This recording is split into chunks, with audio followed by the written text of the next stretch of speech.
पहला काम, आप जब भी किसी फंक्शन को कॉल करने लगें, आपको उस फंक्शन के बारे में कुछ इंफॉर्मेशन होना मैंडेटरी है। आप उस फंक्शन को सबसे पहला काम क्या करेंगे, पोस्टमैन पे कॉल करें। ठीक है, अब आपको पोस्टमैन से मुख्तलिफ किस्म की जो इंफॉर्मेशन है वो पता चलेगी। पहली बात ये है कि आपका वो जो फंक्शन है ना वो है किस टाइप का, गेट का। अगर यहाँ पे लिखा हुआ है गेट, तो आप क्या करेंगे, आप लिखेंगे अपनी इंटरफेस में @get। ठीक है, बात समझ आ रही है? दूसरी बात जो है वो ये है कि आप यहाँ पे ऐड करोगे डबल कोटेशन, और उन डबल कोटेशन में आपके पास दो चीज़ें हो सकती हैं। अगर तो वो जो वेरिएबल है जिसका नाम बेस यूआरएल है, उसमें आपने अगर इंफॉर्मेशन रखी हुई है कहाँ तक, आपके कंट्रोलर तक, तो फिर आप यहाँ पे डबल कोटेशन में सिर्फ और सिर्फ फंक्शन का लिखेंगे नहीं। लेकिन अगर आपने वहां पे इंफॉर्मेशन सिर्फ बेस यूआरएल एपीआई तक रखी हुई है, कंट्रोलर तक नहीं रखी हुई, तो फिर पहले यहाँ पे क्या नाम आएगा, कंट्रोलर का। ठीक है, यहाँ पे जो कंट्रोलर का नेम है वो यहाँ पे मैच होना चाहिए, यहाँ पे जो फंक्शन का नेम है वो इससे मैच होना जरूरी है। फिर आप नीचे लिखेंगे, आप लिखेंगे पब्लिक, और उसके बाद लिखेंगे कॉल। कॉल के साथ ये ब्रैकेट्स, और इन ब्रैकेट्स के बिटवीन आपको वो डेटा टाइप प्रोवाइड करनी पड़ेगी जो आपके वैलिड रिस्पांस या वैलिड डीटी के केस में एपीआई रिटर्न कर रही है। यानी फॉर एग्जांपल अगर मैं यहाँ पे इस पर्टिकुलर फंक्शन को कॉल करूँ, पहले मैं इसका आईपी एड्रेस चेंज करूँ।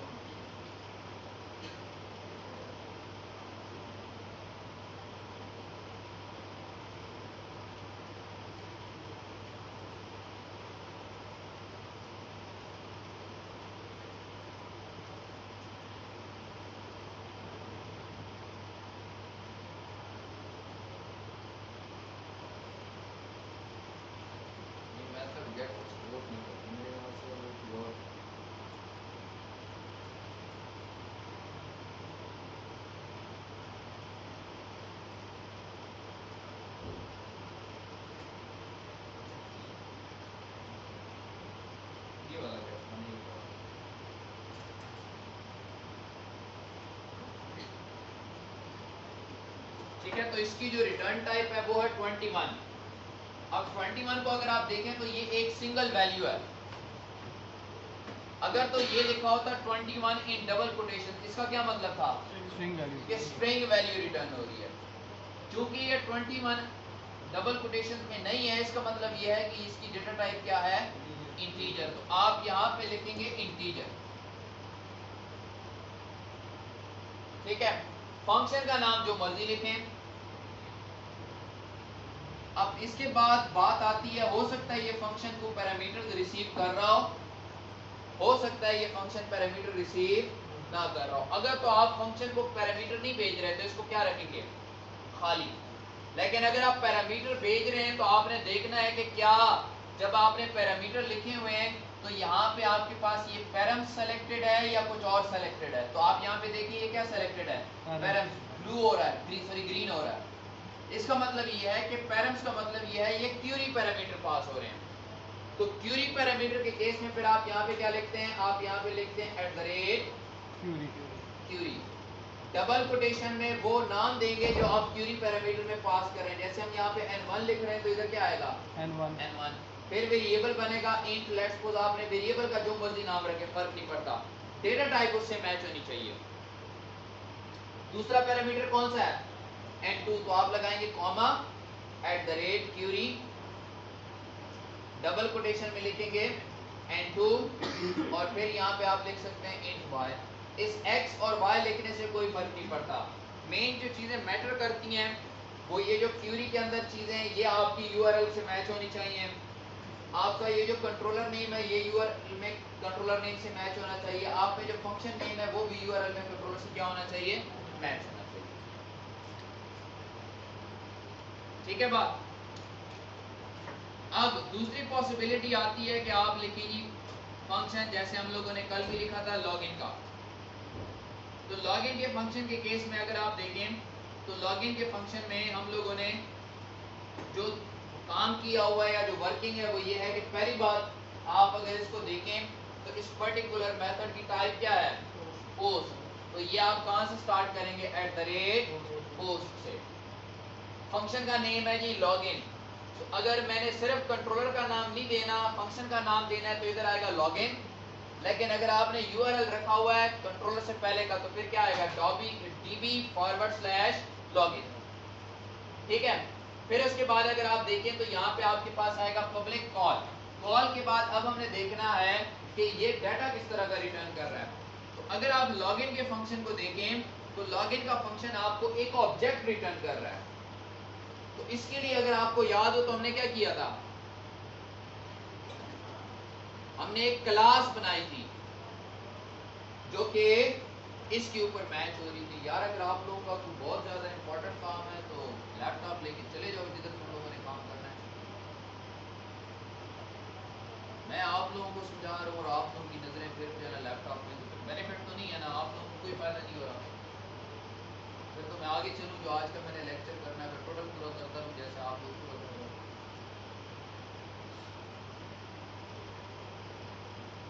चीज़ों को रिपीट करने का मेरे ख्याल से तीसरी चौथी दफ़ा मैं इस चीज़ को रिपीट कर रहा हूँ ताकि ये चीज़ आपके माइंड में बैठ जाए, शायद आप लोगों को प्रोजेक्ट में फ़ायदा हो जाए। फिर आप लोग अपना अगर लैपटॉप में इंपॉर्टेंट काम कर रहे हो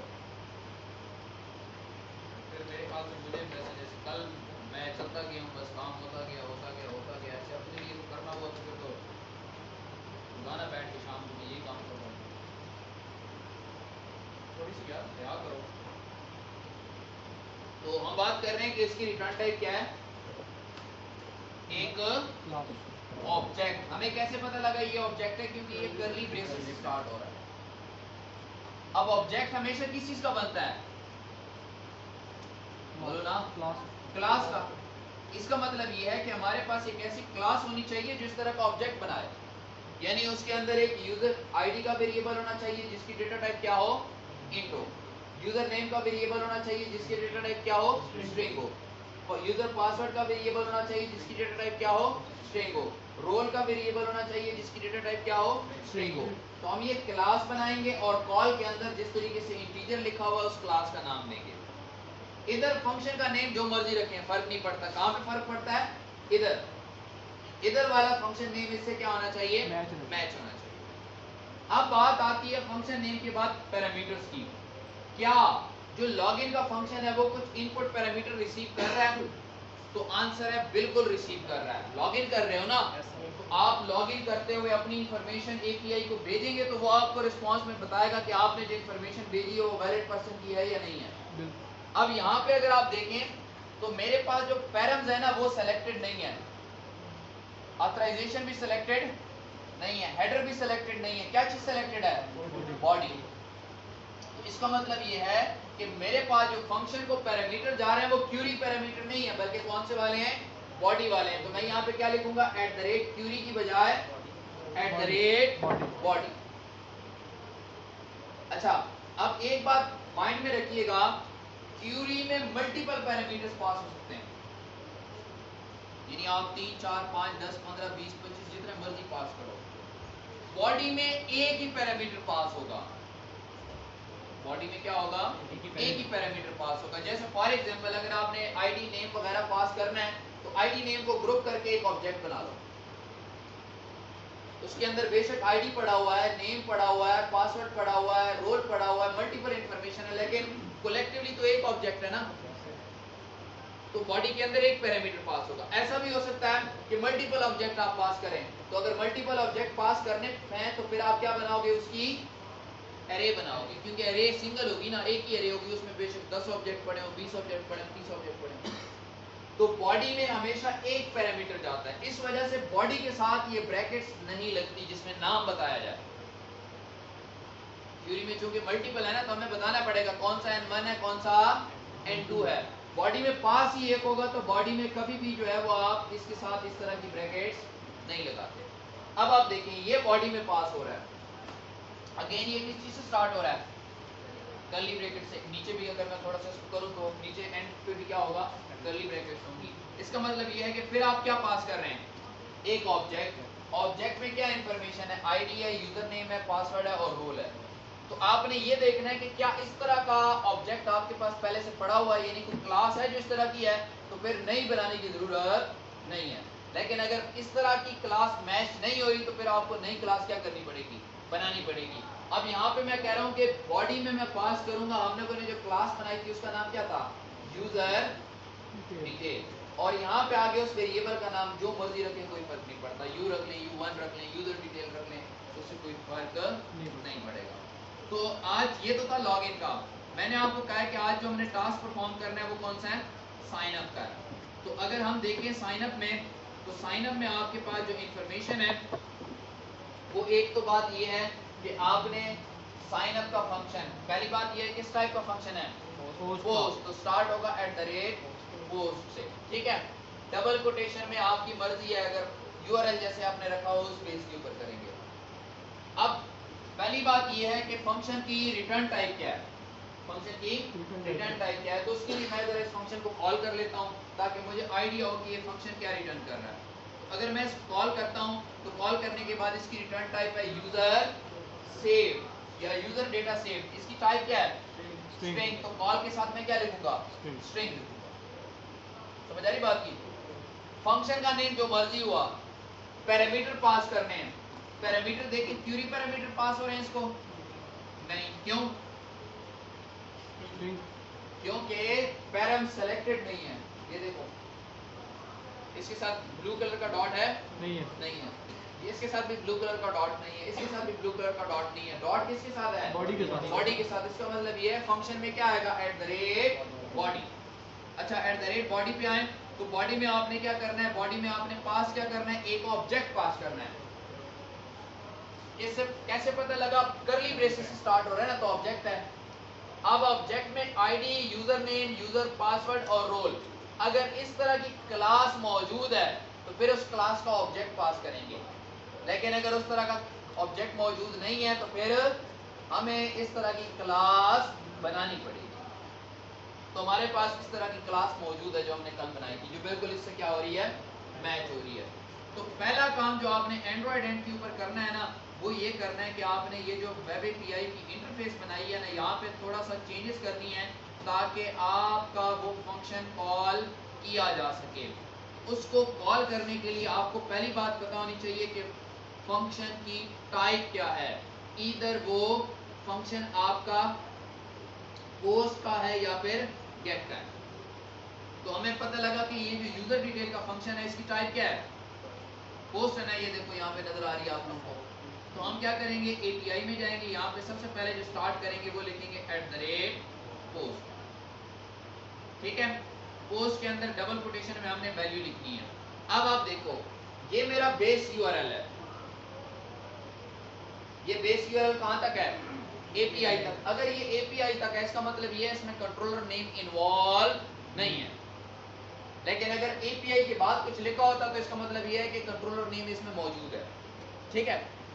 अब चूंकि इसमें कंट्रोलर नेम नहीं है तो मैं वापस पोस्टमैन पे जाता हूँ। देखिए मेरे पास जो पोस्टमैन है, पोस्टमैन पे आपके पास डीबी साइन अप, तो मैं ये यहाँ से कॉपी कर लेता हूँ ताकि मैं स्पेलिंग में कोई मिस्टेक ना करूँ। मैं यहाँ पे क्या लिखूंगा, डीबी साइन अप को करूंगा कॉपी और यहाँ पे कर दूंगा पेस्ट। अब इसमें एक बात और आपने माइंड में रखनी है, अगर एपीआई के बाद फॉरवर्ड स्लैश है तो फिर डीबी से पहले फॉरवर्ड स्लैश नहीं लिखेंगे।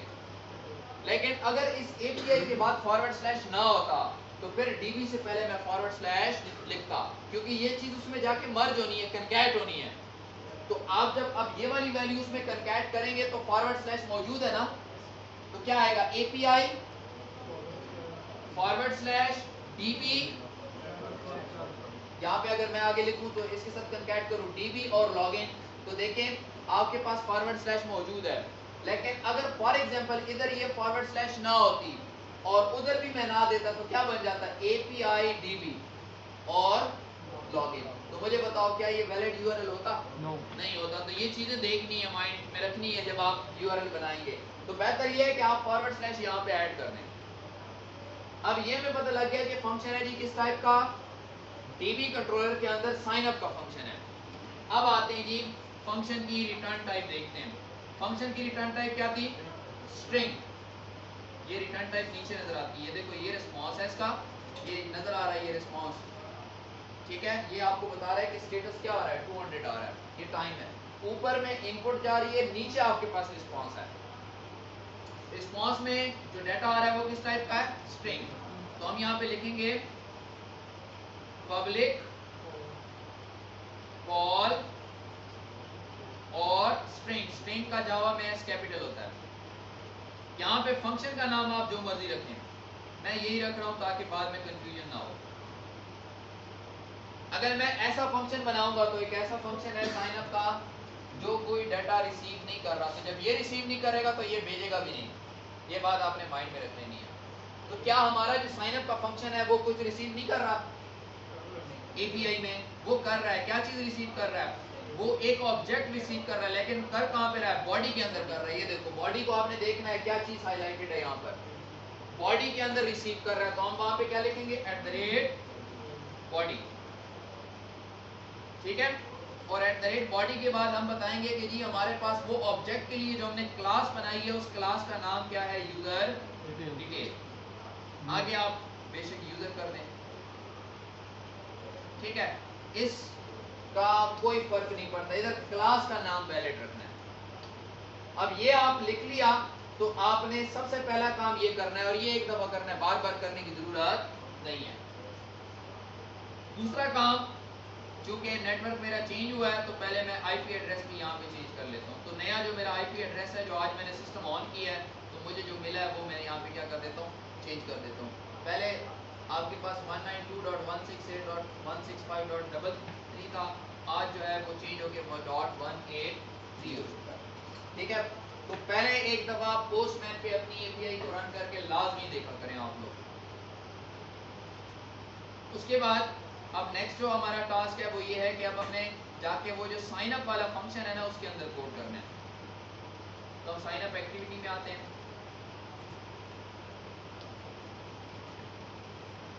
यहाँ पे अगर आप ये वाला कोड देखें तो इसमें से मैं कुछ स्टेटमेंट्स यहाँ से निकाल दूंगा, जैसे dbmanager.new dbmanager, इसकी जरूरत नहीं है। क्यों? क्योंकि ये कहां पे डाटा सेव करेगा? लोकल डेटाबेस में, जिसको हम SQLite कह रहे हैं। तो ये वाली स्टेटमेंट हमें यहाँ पे जरूरत नहीं है। तो मैं यहाँ से ये dbmanager वाली लाइन जो है वो कमेंट करने लगा। जैसे ये कमेंट करूंगा, इसके नीचे वाला कोड भी क्या होना चाहिए? कमेंट होना चाहिए। क्यों कमेंट होना चाहिए? क्योंकि ये वाला इस mgr के ऑब्जेक्ट के साथ कॉल हो रहा था। बात समझ आ रही है? Yes sir. क्या तो बात क्लियर है? अब ये जो टोस्ट मैसेज है ये यहाँ पे नहीं होना चाहिए। कोई बताएगा क्यों? क्योंकि यूजर सेव हुआ है या नहीं हुआ वो तो जब एपीआई का रिस्पांस आएगा तो आपको पता चलेगा ना। Yes sir. ऐसे ही है। अब यहाँ पे इसको नहीं होना चाहिए तो मैं इसको यहाँ से करने लगा हूँ कट। यहाँ क्या करने लगा हूँ? कट। अब हमने क्या करना है? एपीआई को कॉल करना है। एपीआई को कॉल करने के लिए अभी हमने थोड़ा सा एक फंक्शन बनाया है जिसका नाम था लॉगिन, जो कि क्या रिसीव कर रहा था? यूजर डिटेल, जिसको हमने इस तरीके से लिखा था। ये वाला फंक्शन है कहां पर? ये एक इंटरफेस है जिसका नाम है वेब एपीआई। अब इंटरफेस और क्लास को आप एक ही समझे। देखिए क्लास का आपने फंक्शन कॉल करना है तो क्लास का ऑब्जेक्ट बनाना पड़ेगा, पड़ेगा कि नहीं पड़ेगा? तो पहले हम क्या करेंगे, यहाँ पे अपनी वेब एपीआई वाली क्लास का बनाएंगे ऑब्जेक्ट। तो हम लिखेंगे वेब एपीआई, ठीक है, जो मर्जी नाम रखें इसका, एपीआई इक्वल टू। अब एक तरीका कार ये है कि मैं लिखूं न्यू एपीआई। तो ऐसा करने से आप चले कहें कि ऑब्जेक्ट क्रिएट हो जाएगा, लेकिन मसला ये है कि उस ऑब्जेक्ट के पास सारी इंफॉर्मेशन होनी चाहिए। क्या बेस यूआरएल है, किस तरीके से वो डेटाबेस के साथ या आपके आईपी के साथ कम्युनिकेट करेगा, कन्वर्जन के लिए वो क्या क्या टास्क परफॉर्म करेगा। तो वो अगर आपको याद हो तो वो सारा का सारा कोड हमने लिखा था रेट्रोफिट क्लाइंट की क्लास में। कहां पे लिखा?